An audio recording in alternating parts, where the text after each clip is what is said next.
나오셨습니다. 큰 은혜 받으십시오. 큰 은혜 받으십시오. 네, 오늘 본문의 말씀을 통해서 어두운 현실로부터의 구원, 어두운 현실로부터의 구원이라는 제목으로 말씀을 나누도록 하겠습니다. 히브리서 11장에 믿음의 레전드들을 많이 소개하고 있습니다. 그 가운데에서 이제 첫 번째 여자분이 등장하는데 그 여자분은 아브라함의 아내인 사라라는 여인입니다. 믿음의 조상 아브라함답게 또 믿음의 사람 사라도 함께 이렇게 온전하게 주님과 동행하는 것을 보게 되죠. 아무 말 없이 그 남편과 함께 갈대아 우리를 떠나서 온전하게 또 주의 약속을 따라서 기다렸던 여인이 사라라는 여인이었습니다. 그런데 이 두 번째 이제 여자분이 한 분이 등장하는데 이 여자분은 사라라는 여인과는 좀 다른 면모가 있어요. 혈통이나 어떤 직업이나 이런 부분에서 손가락질 받을 만한 충분한 모습들이 있는 여인이에요. 흠집이 많은 여인이었습니다. 또 이스라엘 백성이 아니라 아모리 족속이고 여리고성, 가장 먼저 정복해야 될 그 성에 살고 있는 여인이었고 그 직업이 무엇이었어요? 전문 몸을 파는 여인인 기생이라는 사람이에요. 기생의 직업을 가지고 있는 사람이죠. 그 사람의 이름이 무엇입니까? 라합이라는 여인이 오늘 본문에 등장합니다. 상황으로 볼 때 손가락질 받을 만하고 어찌 보면은 마이너 인생을 살아갔던 여인, 아무도 주목받지 아니하고 묻혀 지내고 드러나면 안 될 만한 인물의 여인이 오늘 본문에서 믿음의 사람으로 등장하고 있습니다. 무엇보다도 이 믿음의 사람이다 그러면 보통 우리가 우리 조상에 대해서 이야기할 때에 공은 많이 드러냅니다. 이런 무용담이 있고 이런 놀라운 일들도 하고 이런 좋은 일도 숨기는 일도 베푸는 일도 많이 했습니다 라는 것은 많이 이렇게 포장을 많이 합니다만은 관은 어때요? 허점에 대해서, 연약함에 대해서는 뭘 얘기합니까? 역사적으로도 숨기려고 많이 하지요. 그런데 성경 어디에도 이 라합을 소개할 때에 제일 먼저 등장하는 게 뭐냐면 기생 라합이라고 씁니다. 오늘 본문에도 믿음으로 해놓고 난 뒤에 라합은 이렇게 하면 돼요. 히브리서 기자가. 그런데 히브리서 기자가 그렇게 설명하고 그렇게 기록하면 되는데 유독 꼭 집어서 직업을 얘기합니다. 뭐라고 얘기해요? 기생 라합은라고 되어 있어요. 그렇다면 이 구원과 이 모습들이 무엇이 간데 이 여인이 이 리얼하게 그대로 이렇게 기생 라합으로 이렇게 표현할까? 여러분, 이 모습들이 주는 교훈이 뭘까요? 구원이라는 것은 명문가에 있는 자제가 또 좋은 환경 가운데 있는 사람만이 얻는 것이 아니라 처참할 만큼 마이너 인생을 살아가고 고통과 절망 가운데에 이 살날과 이 무엇보다도 희망이 없을 것 같은 존재의 모습들 가운데 있는 그 처지에 있는 사람이라도 복음이 들어가면, 믿음이 들어가면 얼마든지 하나님 나라의 온전한 백성으로 구원 얻게 됨을 말씀해 주고 있는 교훈인 것이지요. 할렐루야. 그렇습니다. 이 구원이라는 것은 우리의 공, 우리의 노력, 우리의 열심, 우리의 수고가 아니라 일방적으로 하나님께서 우리에게 베풀어 주신 선물이기 때문에 이 직업이 아무리 무엇보다 손가락질 받는 그 상황 가운데에 어둠의 현실 가운데 있는 여인이라 할지라도 그 여인의 그 어둠 속에 그 깊이 있는 암흑 속에라도 뚫고 나가는 것이 복음의 빛인 줄 믿습니다. 그럼 이게 이 복음의 빛 가운데 거하는 자는 기생이라 하더라도 주님의 백성으로 하나님의 자녀로 온전하게 나아갈 수 있게 됨을 말씀해 주고 있는 것이죠. 그런 의미에서 이 기생 라합은 오늘 본문 가운데에서 믿음으로라는 단어로 시작하고 있는 것을 말씀해 주고 있습니다. 그가 구원을 받았던 그 믿음, 어떤 믿음이었기에 모든 사람이 다 멸망당할 수 있는 이 여리고 성 가운데에 유일하게 구원받는 한 심령, 이 여인으로 인하여 온 가족이 구원받는 놀라운 이 아름다운 이 배경, 이 모습이 어떻게 일어났는지 오늘 본문의 말씀을 통해서 이 기생 라합에게서 찾아볼 수 있는 믿음에 대해서 우리가 한번 살펴보기를 원합니다. 그녀에게 있었던 이 믿음은 세 가지 정도를 이야기해요. 첫 번째가 뭐냐면 귀가 열려 있다는 거예요. 들을 귀가 있었다는 것이죠. 귀를 기울이는 믿음이 있었다는 거예요. 뭐에 귀를 기울였습니까? 복음, 하나님의 소식에 대해서 귀를 기울였다는 것이죠. 두 번째가 뭐예요? 무엇보다도 이 믿음을 받아들이고 난 뒤에 믿음이 생각으로만 여겨진 것이 아니라 입술로 내가 믿는 하나님이 누구인지를 고백하는 믿음 가운데 나아가게 되었다는 것이죠. 마지막 세 번째로 이 여인에게서 찾아볼 수 있는 믿음이 뭐냐면 고백된 믿음이 말로만 있는 것이 아니라 구체적인 행동으로 이어져가는 믿음 가운데 있었다는 것이죠. 그로 인하여서 이 여인에게서 찾아볼 수 있는 이 믿음이 어떤 믿음인지 우리가 알 수가 있는 것이죠. 귀가 열려 있는 믿음, 입술의 고백으로 하나님 앞에 나아가는 믿음, 마지막 세 번째로 무엇보다도 구체적인 행동을 할 수 있는 믿음 가운데 이 여인이 나아간 삶의 모습들로 인하여서 온전히 이 믿음의 레전드에게 이렇게 기록된 히브리서 가운데에서 이 라합의 믿음, 기생 라합이 믿음으로라는 이런 아름다운 명칭들이 일어나게 되었다는 사실인 것이죠. 다음에 우리가 첫 번째 우리가 알 수 있는 이 여인에게 찾아볼 수 있는 믿음이 특징이 뭐예요? 귀를 기울여 듣는 믿음이죠. 무엇에 대해서 들었습니까? 이 여인은 소문에 대해서 들었어요. 이 여인의 직업이 뭐라고 말씀을 드렸죠? 기생이라고 했습니다. 기생. 이 기생, 이 랍비들이나 유대인들은 자기 조상에 관련된 일이기 때문에 이 여인이 기생이라고 이야기하는 것이 너무나도 조금 수치스럽다 싶어서 뭐라고 쓰냐면은 여인 숙집 주인이라고 이렇게 잘 이야기를 해요. 여인 숙집 주인. 그러니까 여관업을 한다는 말이에요. 여관업. 그렇게 많이 해석을 합니다만은 그런데 이 히브리서 본문의 헬라어도 그렇고 또 여호수아 2장 이 말씀의 배경이죠. 이 말씀 가운데 있는 이 여호수아서 2장 가운데에서도 드러나는 게 뭐냐면 기생이라는 단어에 전문적으로 몸을 파는 그 여인의 모습들이 그대로 기록되어 있어요. 신약과 구약에.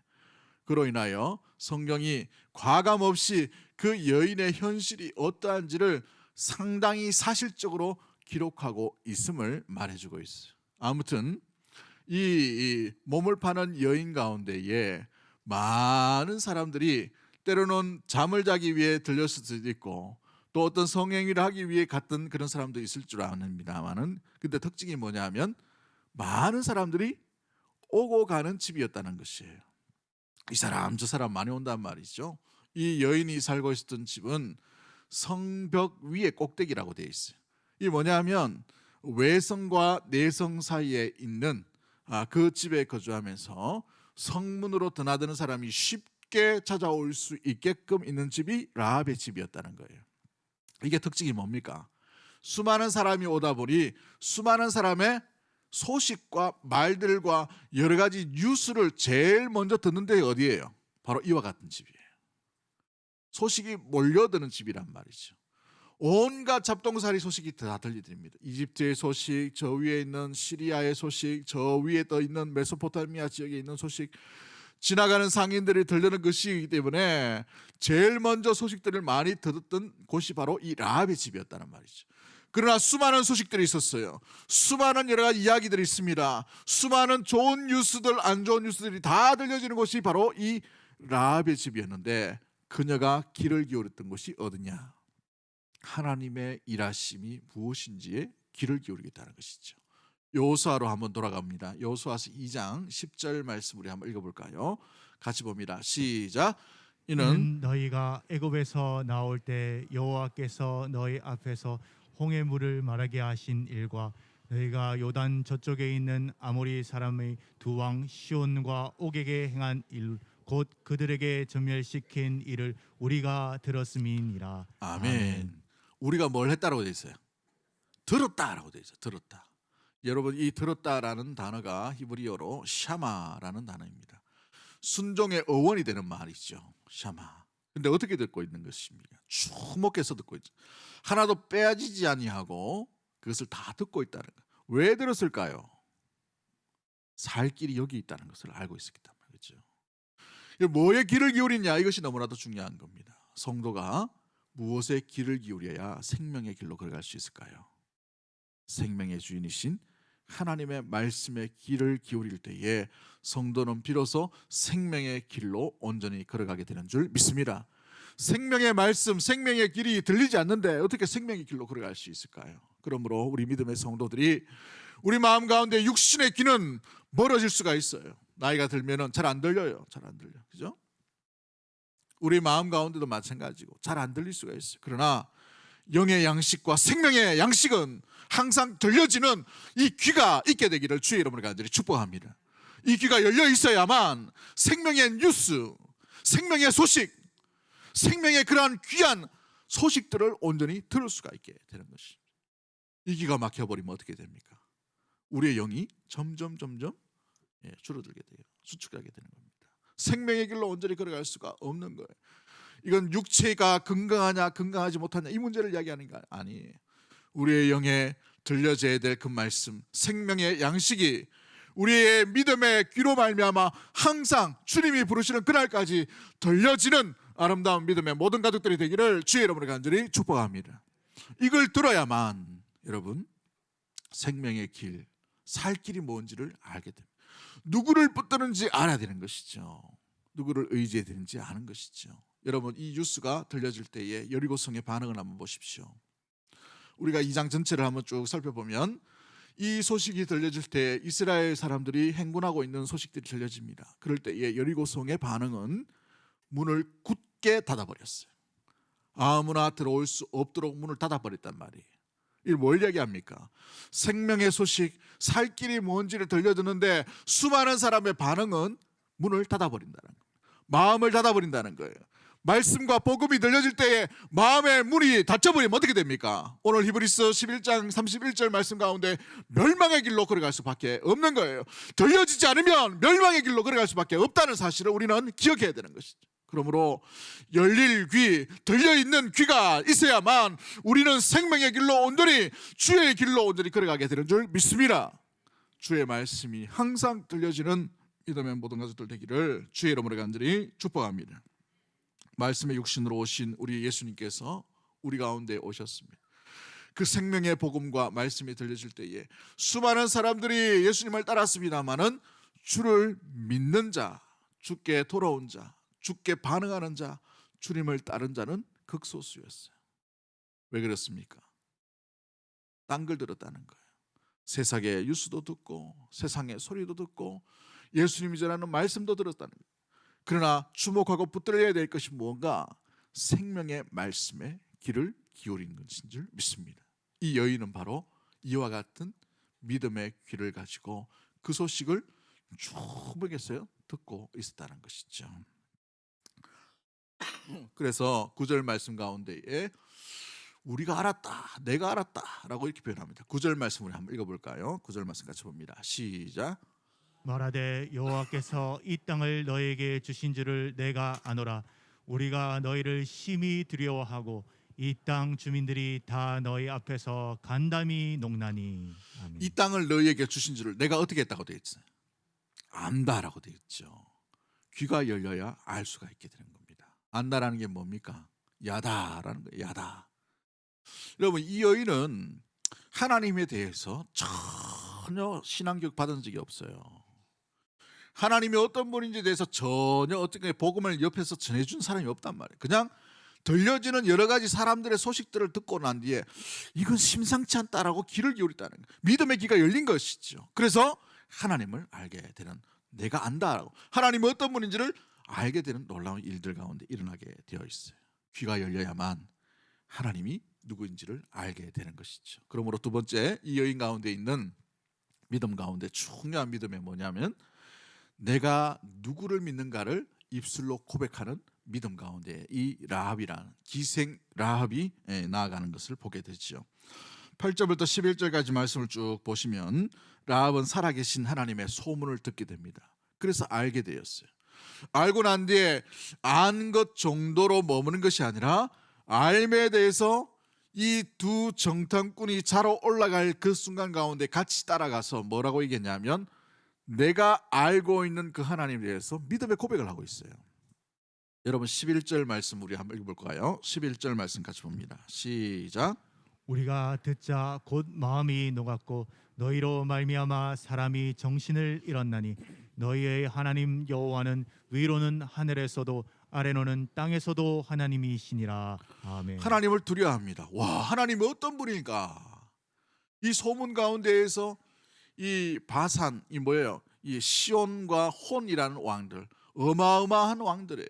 어찌 보면 이 가나안 입구 가운데에서 여리고를 지나갈 때에 굉장히 중요한 성읍이 바로 이 바산 왕 옥과 이 시온 왕이죠. 이 사람들을 하나님께서 온전히 다 물리치시는 그 기적을 보았어요. 광야 가운데에서 40년 동안 먹이시는 그 하나님을 만나게 되어서 들었다는 말이죠. 애굽에서 출애굽할 때에 어떻게 그 애굽의 정병들을 다 무너뜨리고 홍해라는 바다 길을 열고 하나님께서 이 백성을 인도하여 주시고 지켜주신지를 들었다는 말이에요. 듣고 난데 야, 이 하나님이 어떤 분인가? 하늘의 하나님이요 땅의 하나님이요, 이 땅을 너희에게 주신 그 하나님을 내가 안다라고 이렇게 믿음의 고백으로 두 정탐꾼에게 내가 알고 있는 하나님에 대해서 고백하고 있는 모습들이 라합의 믿음 가운데 들어있는 것을 보게 됩니다. 여러분, 이 두 정탐꾼은 스파이입니다. 여리고 성에서 보면 스파이를 감싸주는 것도 해적 행위예요. 그렇죠? 이 민족을 배반하는 행위란 말이죠. 이 여리고 성에서 보면. 그런데 그 가운데에서도 거기에 머물지 아니하고 그들에게 뭐라고 말합니까? 너희가 믿는 하나님은 진짜 하나님이야 라고 이렇게 고백하는 거예요. 내가 알고 있어, 아는데 소식으로만 들었지만 그러나 그 소식이 들려짐으로 내가 믿음 가운데 고백하는데 하늘과 땅의 하나님이라고 되어 있어요. 왜 이 여인이 하늘과 땅의 하나님이라고 이렇게 말할까요? 모든 영역의 하나님이에요. 안 계신 곳이 없는 하나님을 이야기할 때에 하늘과 땅 사이 가운데에 있는 그 하나님을 얘기하는 거예요. 하늘은 뭡니까? 사람이 도달할 수 없는 그 끝과 같은 것이 하늘이라는 표현이에요. 땅이는요 밑바닥이죠. 이 가운데에 이 폭 가운데 모든 것을 다 다스리시는 분이 누구인가? 하나님. 그 어려운 신앙 용어로는 무소부재하신 하나님, 전능하신 하나님, 어디든지 계시지 않는 곳이 없는 하나님이 바로 내가 알고 듣고 깨달은 그 하나님이다라는 신앙의 고백을 하고 있다는 거예요. 여러분, 이게 왜 중요할까요? 여러분, 이 고백은 하나님이 너무 기뻐하시는 고백. 고백 자체를 하나님이 너무 기뻐하셔서 베드로의 신앙의 고백 가운데 우리 예수님께서 뭐라고 얘기하셔요? 바요나 시몬아, 내가 복되도다. 음부의 권세가 이기지 못하리니 반석 위에 내가 뭘 세우겠다고 말씀하셨어요. 교회의 탄생이 어떻게 일어납니까? 성령의 역사로 말미암아 신앙의 고백 가운데 세워진 것이 교회의 출발인 줄 믿습니다. 교회가 바로 이 신앙의 고백 위에 세워지는 거예요. 여러분, 그렇습니다. 교회가 뭡니까? 구원의 방주이지요. 이 라합의 여인 가운데 신앙의 고백 가운데 하나님께서 이 여인을 지키시기 위해 보호하시기 위한 구원의 전략, 구원의 모습들이 바로 이 여인의 입술의 고백 가운데서 드러나게 되는 일들이 나타나게 되었다는 사실인 거예요. 사랑하는 성도 여러분, 믿음의 고백, 이것은 신앙의 핵심과 같은 거예요. 우리 신앙의 핵심이 뭐냐? 내가 믿는 하나님이 누구냐라는 것을 드러내는 것이죠. 여러분은 어떤 하나님을 믿고 계십니까? 하나님이 누군데? 라고 여러분에게 물어보신다면 여러분이 내가 아는 하나님은 어떤 하나님이야? 라고 말할 수 있는 구체적인 그 하나님의 고백이 준비되어 있나요? 하나님에 대해서 우리가 알고 있는 지식이 아니라 하나님이 어떤 분인지를 분명히 깨닫지 못하고 정리되지 못하면 우리는 감정적인 하나님, 우리의 컨디션과 같이 그것 가운데에 붙들려 있는 그 하나님으로 만족할 수 있어요. 그러나 그 하나님은 거기에 만족하는 것이 아니라 분명히 성령의 고백으로 말미암아 고백되어 있는 그 고백 가운데서 드러나신 역사하시는 하나님, 전능하신 하나님, 기적의 하나님, 은혜의 하나님, 사랑의 하나님인 줄 믿습니다. 그것이 바로 우리가 붙들어야 될 하나님인 것이죠.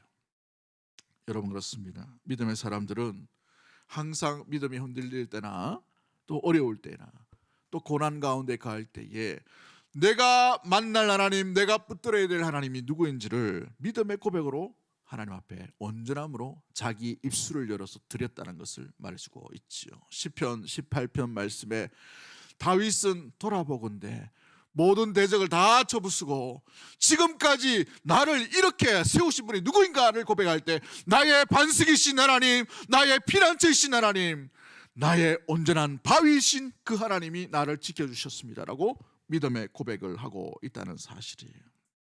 여러분, 그렇습니다. 무엇보다도 우리 하나님이 어떤 분인지를 알지 못하면 우리가 하나님을 잊어버릴 때가 있어요. 놓쳐버릴 때가 있단 말이죠. 그런데 우리 하나님은 믿음의 자녀가 우리 하나님에 대해서 알고 인정해주고 또 하나님에 대해서 고백하며 하나님 좋아요, 하나님 이런 분입니다 라고 언급하고 말씀하시는 것을 너무 기뻐하신다는 사실을 잊지 않게 되기를 주의 이름으로 간절히 축복합니다.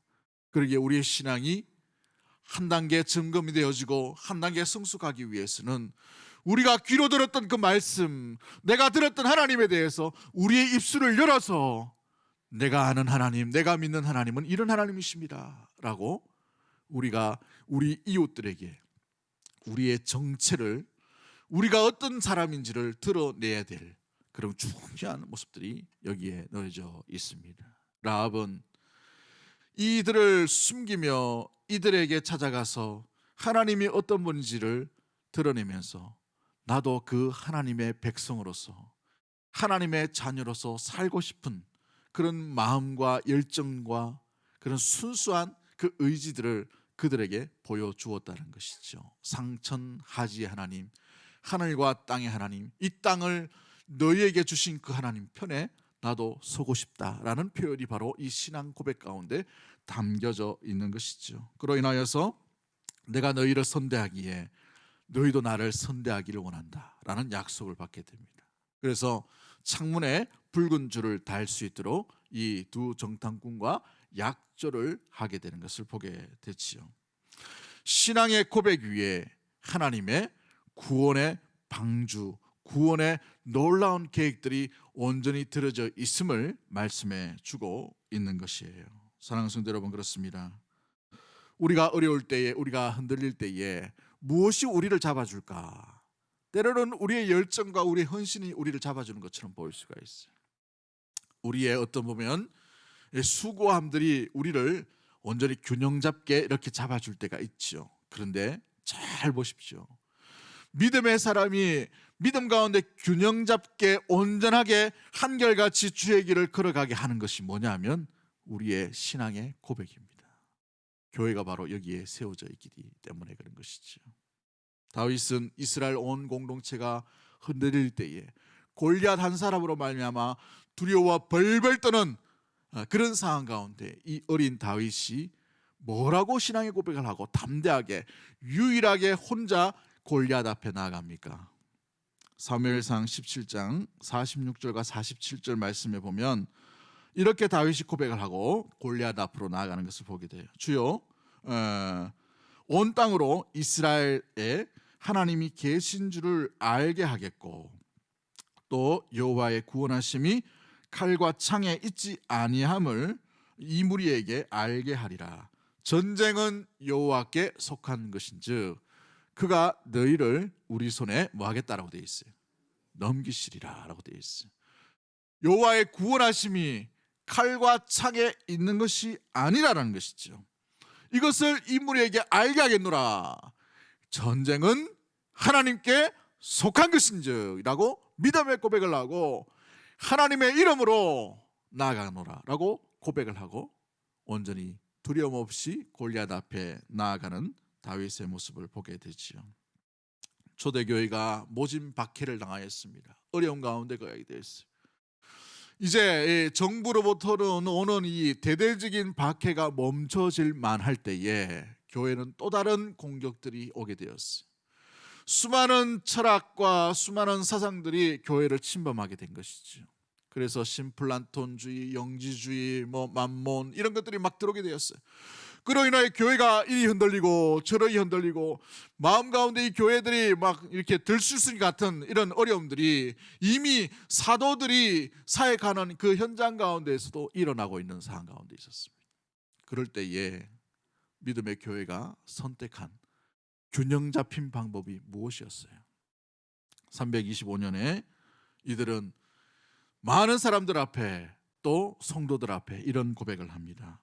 나는 한 분 전능하신 아버지, 천지와 보이거나 보이지 않는 만물의 창조주, 그리고 한 분 주 예수 그리스도, 모든 세계 이전에 아버지에게서 나신 하나님의 독생자, 하나님의 빛의 빛, 하나님 자체의 하나님, 또 지연받지 않으시고 나신 분, 아버지와 한 본질이시고 그로 말미암아 만물이 지연받은 그 하나님을 나는 믿습니다.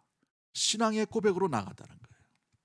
이게 바로 그 유명한 니케아 신앙의 고백의 모습들입니다. 가장 먼저 세워진 신앙의 고백의 모습들이지요. 교회가 흔들리고 신앙이 흔들릴 때에, 믿음의 다음 세대 가운데에 신앙이 뭔가, 믿음이 뭔가, 믿음 가운데에서 이리저리 세상의 풍파 가운데, 사상 가운데 흔들릴 때에 교회가 가장 먼저 붙드는 것은 내가 믿는 하나님이 뭔가를 분명히 정리하는 거예요. 고백하는 것이죠. 고백의 신앙 위에 믿음의 심령과 가정과 교회가 살아남게 되었다는 사실인 거예요. 할렐루야. 우리도 마찬가지죠. 때로는 우리가 믿음 좋다고 하는 모습들 가운데에 믿음을 우리가 스스로 지킨다라고 생각할 수 있지만 아니에요. 우리가 얼마나 연약합니까? 그렇죠? 우리 육체가 얼마나 나약해요. 우리가 조금 아프면 이리가 죽는 거 아이가, 마음이 급감합니다. 떨어져 버려요. 또 뭐 상황 가운데 잘 되면 상황이 좋지만 계속해서 갑자기 어떤 예기치 못한 일들이 일어날 때에 마음 가운데 두려움이 온단 말이죠. 근심과 걱정이 올 수밖에 없단 말이죠. 그런데 우리가 이 근심 많은 세상, 두려움 많은 세상, 고통 많은 세상, 어려움들이 많은 이 땅 가운데에서 우리 믿음을 우리가 스스로 지킨다, 거짓말이에요. 지킬 수가 없는 것이죠. 그런데 우리 안에 가장 좋을 때에 우리 안에 역사하신 그 성령의 능력으로 말미암아 드러냈던 신앙의 고백이 있어요. 나의 목자이신 하나님, 나의 반석이셨던 하나님, 내가 그 어려운 상황 가운데에서도 주님께서 나를 지키시고 보호해 주셨던 하나님, 그 배고픔 가운데에서도 나를 잊지 아니하시고 찾아오신 하나님, 나를 긍휼히 여기셨던 하나님, 나를 붙들어 주셔서 많은 사람들을 보내주시고 지키게 하셨던 그 하나님, 어려울 때에 한 성도의 기도를, 그 소리를 듣게 하셨던 그 하나님, 세미하게 다가오셨던 그 하나님에 대한 신앙의 고백이 우리를 흔들리지 아니하게 온전하게 보호하여 주시고 지켜주시는 놀라운 아름다운 발걸음으로 나아가게 되는 줄 믿습니다. 그러기에 성도는 무엇으로 사는가? 신앙의 고백으로 살아가는 거예요. 승리하게 되는 것입니다. 길을 잃지 않게 되는 것입니다. 온전히 주의 길, 온전히 주께서 부탁하신 그 생명의 길로 뒤뚱뒤뚱하지만 흔들리지 아니하고 걸어갈 수 있는 것이 우리 안에 역사하셨던 그 하나님의 흔적들로 인하여 드러나는 신앙의 고백인 것입니다. 라합은 평생 가운데에 하늘과 땅을 지으시고 만드신 그 하나님을 잊지 않았습니다. 이 땅을 주신 그 하나님이 누구인지를 잊지 않았다는 거예요. 오늘 우리 한글에는 그냥 하나님이라고 되어 있지만 이 히브리어로 이 라합이 고백한 것은 엘로힘이라고 되어 있어요. 구체적으로 그 하나님이라는 거예요. 구원자이신 하나님, 능력의 하나님, 천지를 창조하신 그 하나님에 대해서 구체적으로 표현하고 있는 것임을 말해주고 있는 겁니다. 듣고 믿고 알게 되었다는 사실인 거예요.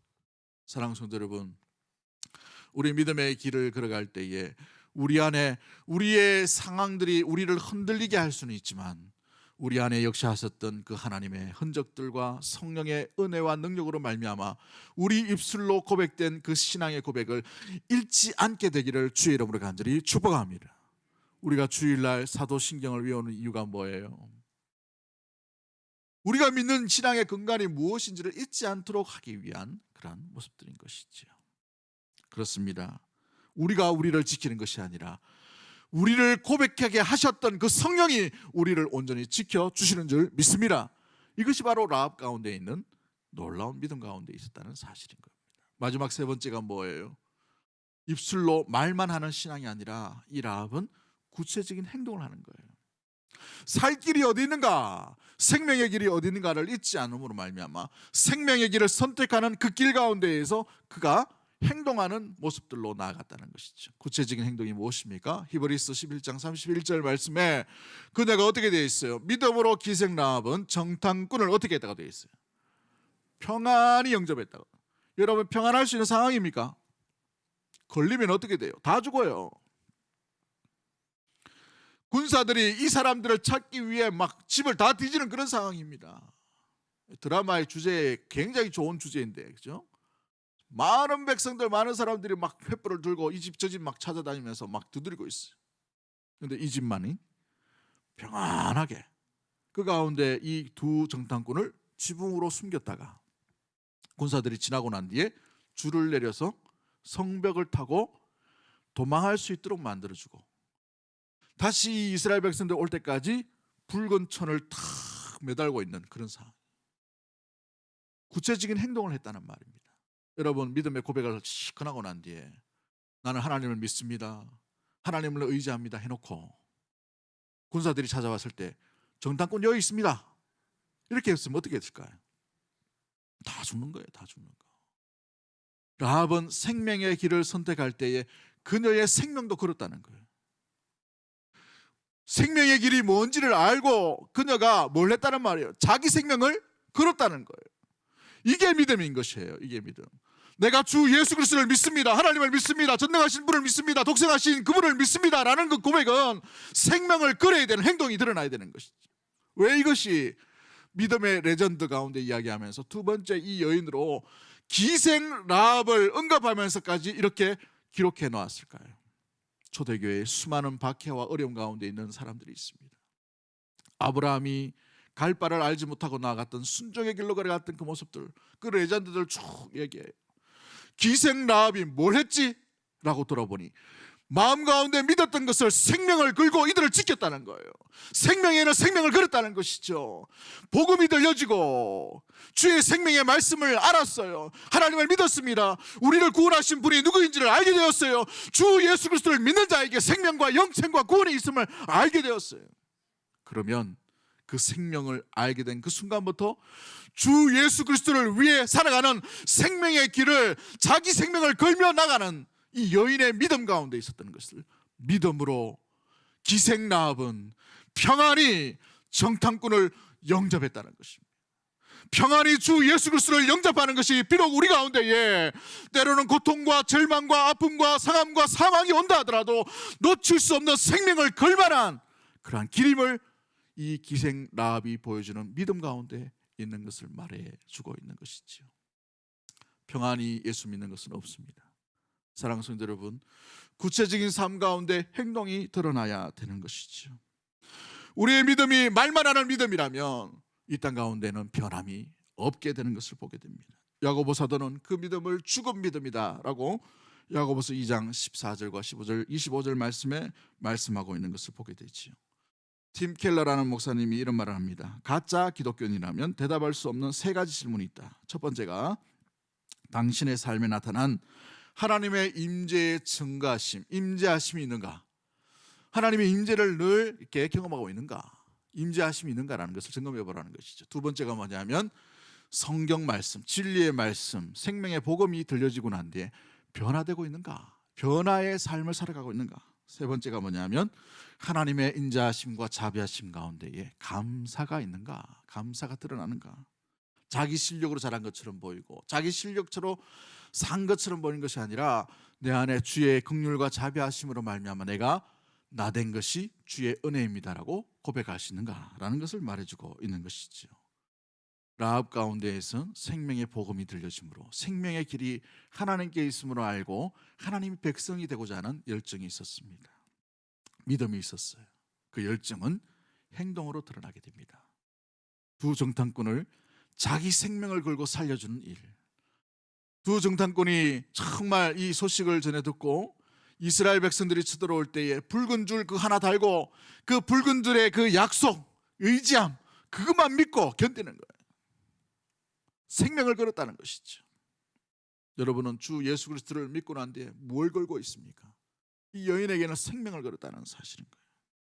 그렇습니다. 사랑하는 성도 여러분, 우리는 이 믿음이 형이상학적이고 이론적인 신학이 아니라 구체적으로 행동하는 믿음으로 이어져 가게 되기를 주의 이름으로 간절히 축복합니다.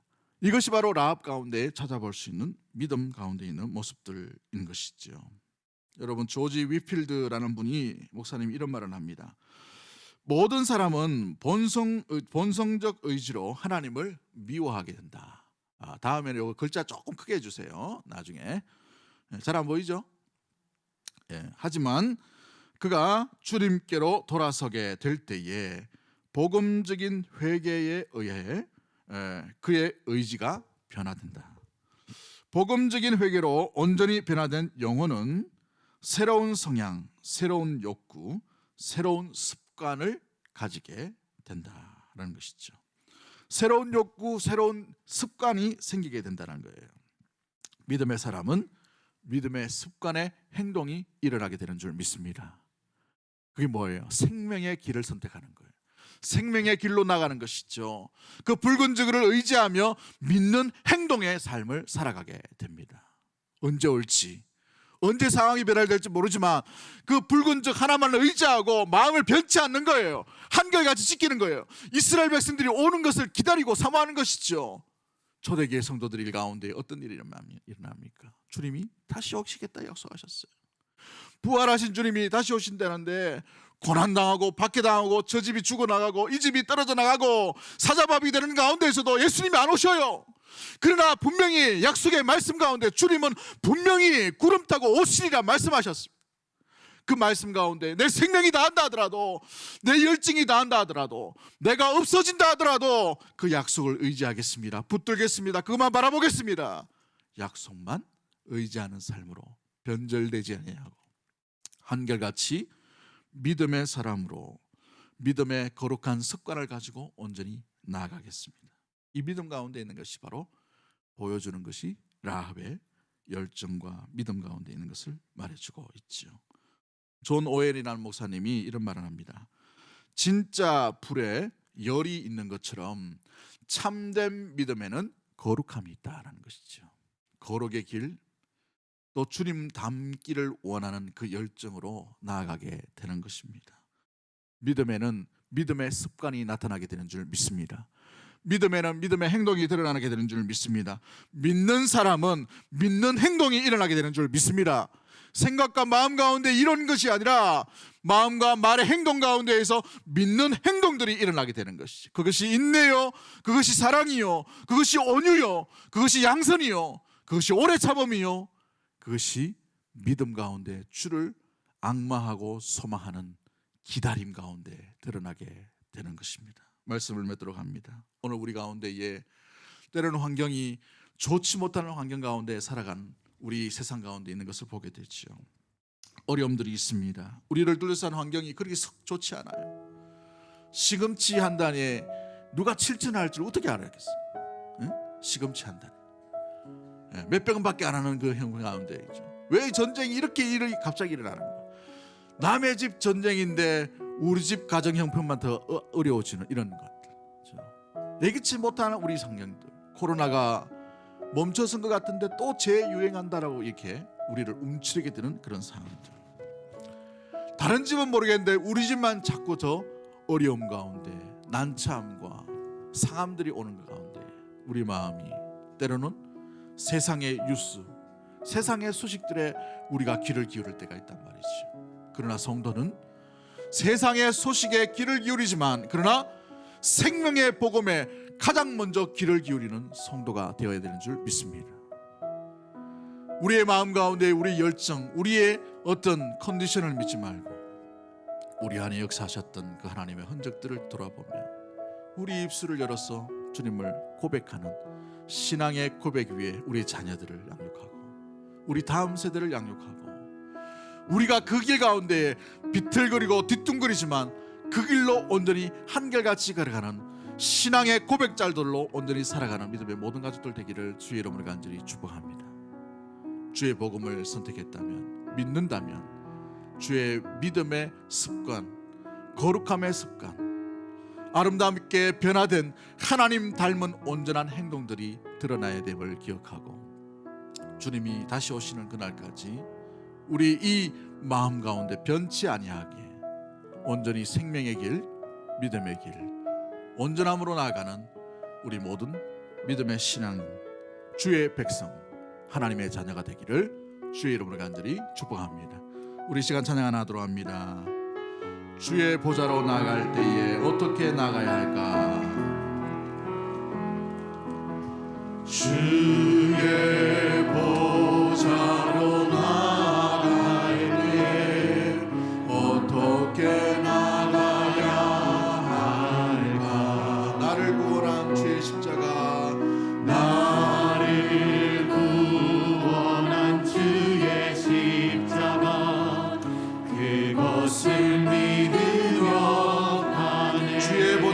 나아갈 때에 주의 보좌로 나아갈 나 여전히 부족하나 여전히 부족하나 나를 품으신 주의 그 사랑 나를 품으신 주의 그 사랑 그것을 믿으며 가네 자격 없는 내 힘이 아닌 자격 없는 내 힘이 아닌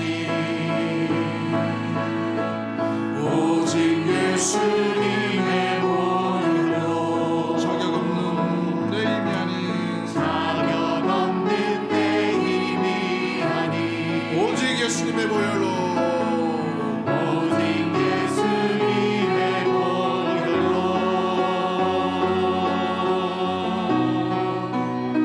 십자가의 보혈 완전하신 사랑 힘입어 나아갑니다 십자가의 보혈 완전하신 사랑 힘입어 예배합니다 십자가의 보혈 십자가의 보혈 완전하신 사랑 힘입어 나갑니다 힘입어 나갑니다 십자가의 보혈 완전하신 사랑 힘입어 예배합니다 힘입어 기도합니다 힘입어 기도합니다 힘입어 감사합니다 힘입어 기도합니다 힘입어 찬양합니다 힘입어 찬양합니다 이 시간 우리 앞서서 한번 기도하기를 원합니다. 우리 힘을 의지하지 말고 주 보혈을 의지하며 우리의 귀가 생명의 복음에 항상 열려있는 믿음의 성도 우리 입술을 열어 주님을 주 되심을 온전히 고백하는 고백의 고백자들 믿음의 예배자 될 수 있도록 주님 인도해달라고 기도하시기 바랍니다. 또 기도할 때에 우리가 나아갈 때에 말만 이론적인 그런 것이 아니라 믿는 자에게 동일한 믿는 자의 습관 믿는 자의 변화됨 믿는 자의 행동들이 일어남으로 말미암아 주 오시는 그날까지 우리가 힘입어 주님을 예배하며 찬양하며 감사하며 기도하며 인내하며 주님을 사모하며 나갈 수 있는 믿음의 성도와 가정과 교회로 온전히 살아갈 수 있도록 도와달라고 그런 마음을 가지고 주여 한번 외치고 동성으로 합심해서 한번 기도하기를 원합니다. 주여